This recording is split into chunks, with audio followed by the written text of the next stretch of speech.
On connaissait Patrick Edlinger ou Catherine Destivelle, on connaît moins Alain Robert, ce jeune Drômois de 29 ans. Ça ne veut pas dire qu'il est moins performant, il s'attaque à des parois classées 8B, voilà pour le spécialiste.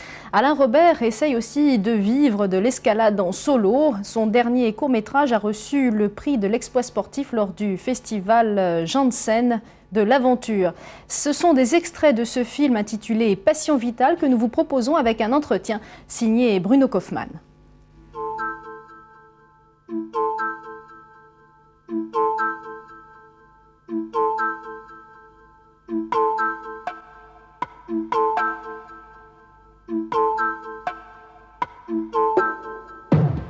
J'ai commencé par le biais du scoutisme, donc on a eu la chance de faire un petit peu de rappel, un peu d'escalade, un peu de spéléo, et puis bon, là j'ai rencontré un copain et on s'est investi à fond là-dedans.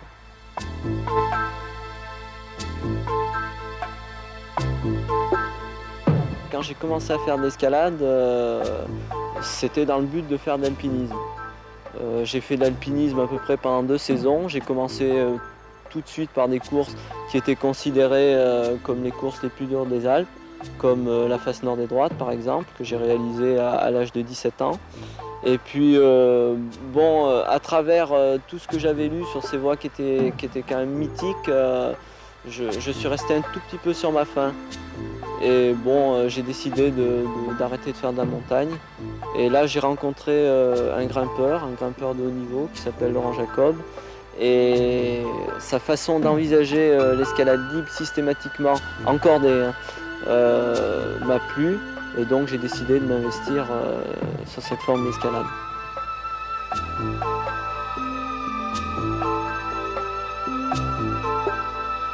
De toute façon, pour moi, le fil conducteur de l'escalade, c'est l'engagement. Engagement physique, engagement psychologique. Actuellement, on se tourne vers une escalade plutôt sportive, escalade en salle. Pour moi, ça ne m'intéresse pas. Bon, je respecte tout à fait le choix de ceux qui ont décidé de faire de la compétition. Mais bon, c'est quelque chose qui ne correspond plus à ma recherche. J'ai gravi une voie en solo sur la falaise d'Omblaise, qui est côté 8B. Actuellement, les voies les plus difficiles dans le monde qui se gravissent en cordée flirtent avec le 8C. Et donc, en faisant du 8B en solo, je suis quand même très proche de cette limite. N'ayant pas moi-même atteint le 8C, seulement le 8BC, je suis quasiment à mon maximum en solo par rapport aux voies que je gravis en cordée.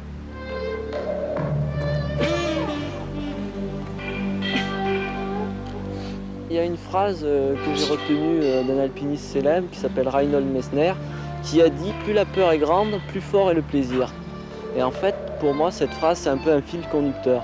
C'est-à-dire la peur, de toute façon, on ne l'éprouve pas pendant. Si on l'éprouvait pendant, il faudra arrêter tout de suite. La peur, moi, je l'éprouve avant. Donc avant une escalade de très haut niveau en solo, il y a un petit peu ce mélange de peur et de plaisir. C'est-à-dire qu'on savoure déjà à moitié la réussite, mais quelque part quand même, on hésite, on pèse le pour et le contre, et ça donc c'est la partie peur. En 82, j'ai même eu 2 accidents.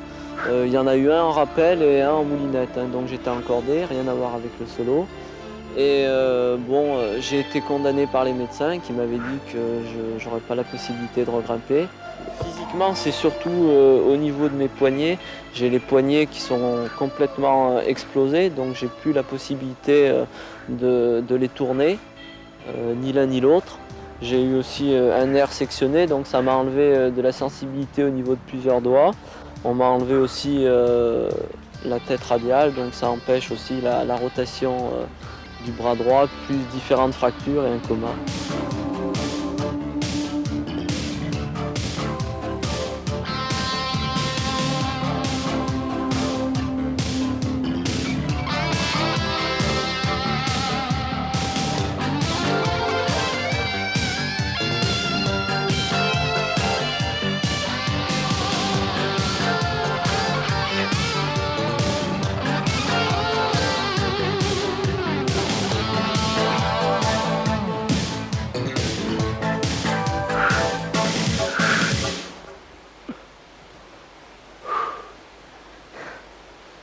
J'ai recommencé à grimper tout doucement et puis sans jamais me fixer de but.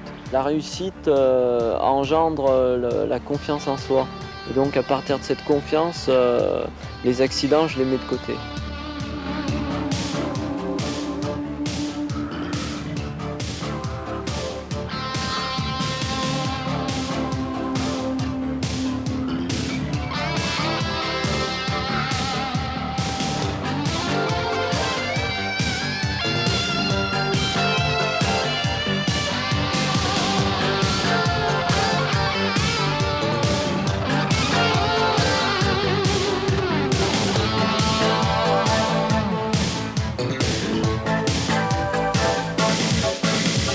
L'avenir, moi, c'est d'aller un petit peu faire des choses extrêmes à l'étranger.